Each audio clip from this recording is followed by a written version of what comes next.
Começar com você já? Deve. Tudo bem? Seja bem-vindo. Prazer. Vamos lá. Fazia tempo que você não vinha aqui, estava com saudades? Também, mas eu gosto de vir, viu? Eu acho bem legal. Eu já sei que muitas mulheres de bom gosto têm cuidado, sim, da face, têm feito lipo, etc, etc. Verdade. Mas a maior reclamação que tem aparecido para nós aqui do programa é quanto à flacidez de mama. E é verdade, Fábio. Você sabe que isso é muito relativo. A gente pode pegar desde pacientes aí que têm idade, ou, enfim, vamos pegar assim, pacientes com 20 anos de idade já podem ter o peito um pouco mais caído pela flacidez de pele, ou porque é muito grande, ou porque tem grande quantidade de tecido gorduroso e glândula, né? Ou pacientes mais idosos, mais velhas aí, que a mama realmente cai pela gravidade, pelo tempo, é normal. Tá. Mas isso não varia muito, sabe? Uhum. Né? Como eu falei, pacientes mais novos, às vezes eles podem ter um peito um pouco mais caído pelas condições da alimentação também, que é muito importante, de pele, né, de quantidade de glândulas, se perdeu muito peso, se não perdeu, se engordou demais ou não, isso tudo altera a conformação e o formato do seio. Marcos, o seio é músculo ou não? Tem músculo aqui para firmar? Músculo por baixo. Na verdade, o seio em si, não. O seio é formado por glândula mamária e por gordura. Olha que interessante isso. Né? Por isso que às vezes a gente fala para os pacientes, se você emagrecer demais, doutor, eu emagreci muito, meu peito caiu. Isso é natural, porque você perde a gordura que tem. Exatamente. Então o seio, teoricamente, ele vai cair mesmo. Né? Tá. Ou aquelas, e uma coisa muito comum, que é muito engraçada, após a amamentação, a paciente reclama demais. Nossa, quando eu fiquei grávida, meu peito estava bonito, redondo, grande, farto. Depois que eu amamentei, foi meu filho que foi sugando meu peito. Não é, né? Não, do bebê. Não é isso. É que você perde peso, claro. E a própria amamentação, quando vai acabando o leite, a glândula que estava túrgida, produzindo aquele leite, né, que estava descendo, escoando o leite, na verdade não tem mais. Então a tendência é ela diminuir. Né? Isso é muito importante. Não é o bebê, judiação, é o resultado dessa amamentação. Não. Bom, as telespectadoras aqui encheram de perguntas, então vamos começar. Vamos lá. Sempre tive seios pequenos, o problema é que agora, além de pequenos, estão caídos. Certo. Já amamentei 2 filhos. Que tipo de implante ou o que o senhor utilizaria para levantar esse seio? Ótimo. Então, assim, primeira coisa depende de uma avaliação, né? Eu teria que olhar o seio dela para ver se realmente o que está caído necessita eu erguer com cicatrizes, né? Com corte um pouquinho mais agressivo, e daí associar um implante.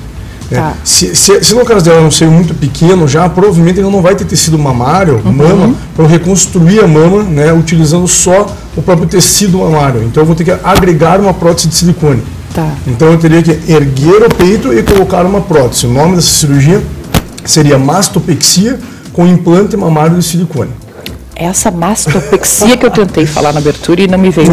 Mastopexia não, mas a pexia é levantar, né? E masto de mama, então levantar o seio, levantar a mama. No caso de levantar e colocar uma prótese, aonde é a cicatriz? Então, Fábio, isso varia bastante. Nós temos alguns acessos para levantar este seio. Tá. Por exemplo, a gente pode colocar uma cicatriz totalmente ao redor da areola da mama.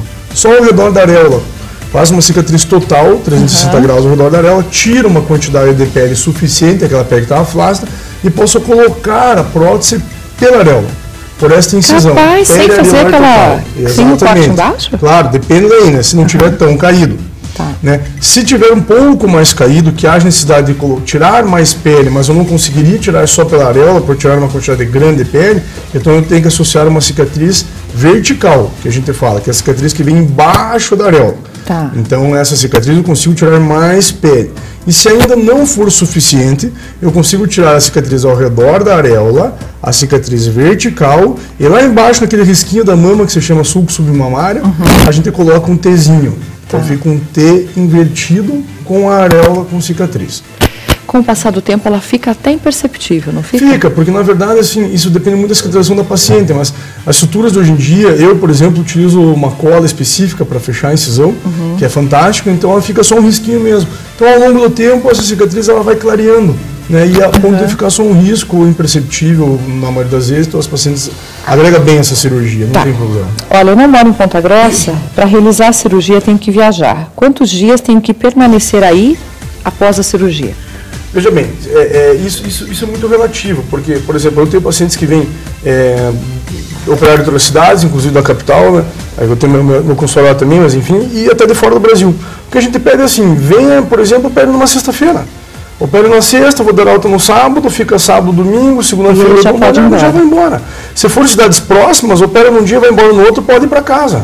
Ah, é bem tranquilo mesmo. Daí passa ali uma semana, retorna para dar uma olhada e assim por diante. E as pacientes de fora que quiserem vir operar com a gente, seja de fora do Brasil ou de outros estados, que eu opero bastante paciente do estado aqui, e é verdade mesmo, elas vêm, às vezes a gente marca, fica 7 dias aqui e vai embora, tranquilo. Entendi. Então, eu tenho uma equipe que faz toda essa estrutura, né, de translado, a gente pega no aeroporto, enfim, seja o que for. Acomoda em hotel. Claro. Isso é bárbaro, muito legal. A pessoa fica tranquila. Exato. Tenho 23 anos, não sei se é muito cedo, mas gostaria de operar os seios para realçá-los.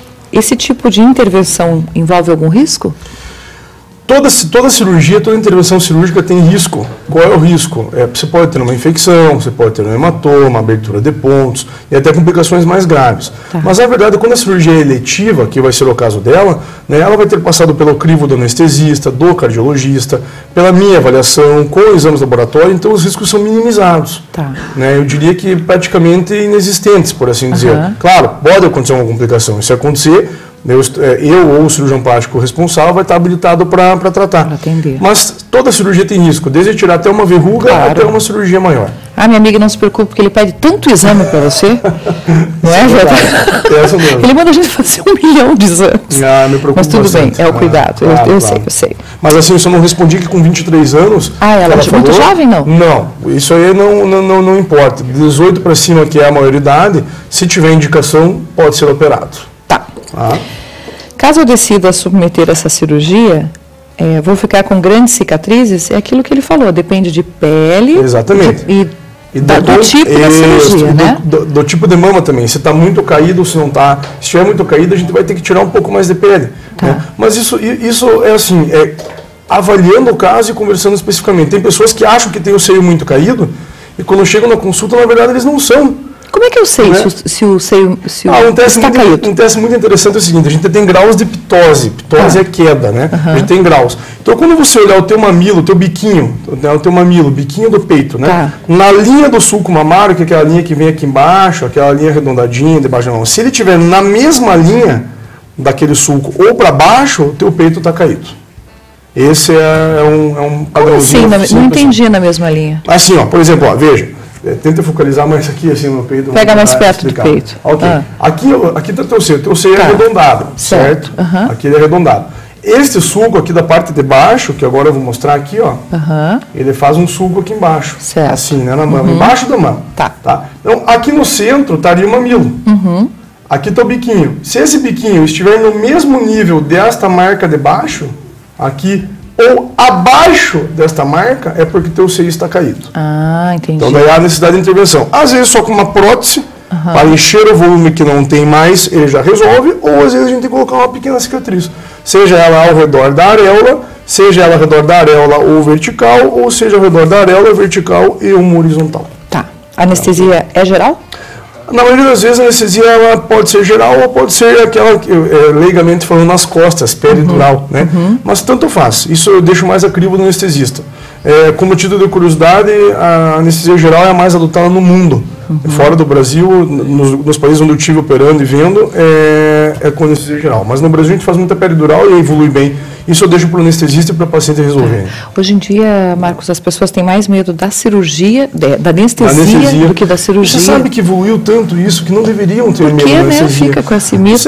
Porque, veja, como tudo na vida, existem complicações. Então, eventualmente, uma paciente ou outra que passou por um problema anestésico, você fala, meu Deus, ela fez anestesia geral, nossa, isso... Eu não vejo nada demais, né? Um procedimento qualquer hoje é super seguro, as drogas evoluem. Em Ponta Grossa a gente está muito bem servido de anestesistas, são excelentes mesmo. Em Curitiba também, onde eu opero, quer dizer, eu acho que hoje em dia não tem problema. Não tem uma boa avaliação, né? Pré-anestésica, conversando com o anestesista, sana todas as dúvidas. Tá. Quanto tempo para a remoção dos pontos e para voltar à vida normal? Ponto? Não tem ponto? Não, o ponto é interno. Só eu tenho ponto. Não, brincadeira à parte, claro, né? Isso foi um chiste, como se diz em Barcelona. Não, mas não, na verdade, assim, a gente não dá mais ponto externo. O ponto hoje é tudo interno. Com fios absorvíveis, o fio absorve sozinho, o teu organismo absorve esse fio. O que eu utilizo por fora, muito para operar, isso é um critério meu, é uma cola que é importada, que é fantástica. Então, eu acho que resolve bem, mas ponto externo praticamente não dá. Só na areola que tem que dar ponto mesmo, porque é uma sutura, né, que a gente fala uma sutura, os pontos, né, são circulares, então é um pouco mais complicado, mas mesmo assim, às vezes a gente pode dar só interno. E quanto tempo para a vida normal? Para mexer, para... Fábio, hoje em dia, assim, ergueu o seio, colocou prótese, na minha opinião, 15 dias pode dirigir automóvel sem problema nenhum, uma semana vida ativa, vai trabalhar, fazer tudo normalmente. Academia, em torno de 2 meses. Tá, esperar um pouquinho, Exato. Né? Aí a outra eu já achei bárbara aqui. Estou com 60 anos. Opa. E resolvi que quero levantar os seios. Tem algum problema contra a idade? Mas olha, negativo. Isso eu acho fantástico. Qual é a minha função hoje, né? Sempre quando eu dou palestras, quando me convidam para dar palestras, eu sempre vou, com o maior prazer. Tem um slide que eu coloco que é o seguinte: antigamente as mulheres elas eram criadas para saberem quem era a avó, quem era a mãe ou quem era a filha ou neta, no caso. Então, aquela é sua avó, pela aparência física, aquela é sua mãe. Hoje em dia não existe isso. Eu acho tão legal você não saber quem é a mãe, quem é a filha ou quem é a avó. Se todas forem parecidas, né? No mesmo jeito de se vestir, no mesmo jeito de olhar. Então, a minha função é essa. 60 anos, você está totalmente ativa em tudo na tua vida. Tem que fazer cirurgia mesmo, tem que se sentir bem. Tem que se gostar, lógico. Está super indicado. Eu achei legal ela querer fazer nos seios, né? Muito legal. Porque normalmente com 60 a gente faz... Não, e aquela história assim, que muita gente pensa assim, eu já não tenho mais idade para isso, eu já tenho neto. Besteira. É porque você não conhece a minha mãe. É verdade, você não conhece a dona Vera. Tenho 17 anos e os seios bastante caídos. Gostaria de realizar uma mastopexia. Com que idade eu posso operar? A partir de 18 anos já está indicado. Tem até meninas um pouco menor idade, de 16, que você já pode operar, se você vê que a formação dela está totalmente completa. Mas a partir de 18, que é a maioridade, você está completamente formado, não tem problema nenhum você operar. Já está totalmente espera os 18. Veja, para baixo de 18, de 16 para cima, você já pode indicar cirurgia. Às vezes até 15, mas depende da formação e da avaliação do cirurgião plástico. E tem pacientes com essa idade que já estão completamente formados, não vai passar daqui, não vai mudar. Entendi. Então, assim, já pode ser feita, mas é só avaliando mesmo. Você sabe que eu fico um programa inteiro te fazendo pergunta, né? Fantástico. Então eu vou terminar só com uma aqui, porque eu achei muito legal essa. Muito legal. Se eu fizer a cirurgia, erguer os seios e colocar o silicone, depois que eu amamentar novamente, eles vão cair? Excelente. Muito boa pergunta, eu adoro essa pergunta, você me faz. Veja, cai como todo o seio, porém, o que eu percebo visualmente nas minhas pacientes é que ele cai menos. Entendi. Tá? Porque a prótese deixa o teu seio mais de pezinho, por assim dizer. Deixa ele mais locado. Então, nos meus casos pessoais, das minhas pacientes, claro, com o passar do tempo ele pode cair, mas ele cai muito menos. Pode ter certeza do que eu estou falando. Tá, uma coisa natural. Natural, só que fica muito mais bonito. Tá, eu prefiro que teu seio caia com uma prótese do que você caia sem prótese. Tá, mas vamos supor que isso aconteça e que a incomode, ela pode... Claro, faz uma reintervenção tranquilamente. Arrumar, né? Sim, não tem Sabe problema. que eu tenho uma curiosidade que eu vou te perguntar, que não está aqui, é pergunta minha? Eu vejo muito isso na praia. Não pacientes suas. Deixa eu deixar bem claro que não são pacientes dele. Porque antigamente as mulheres, quando faziam plástica de abdômen, você olhava para a mulher e você sabia que ela tinha feito. Porque eles deixavam um umbigo muito esquisito.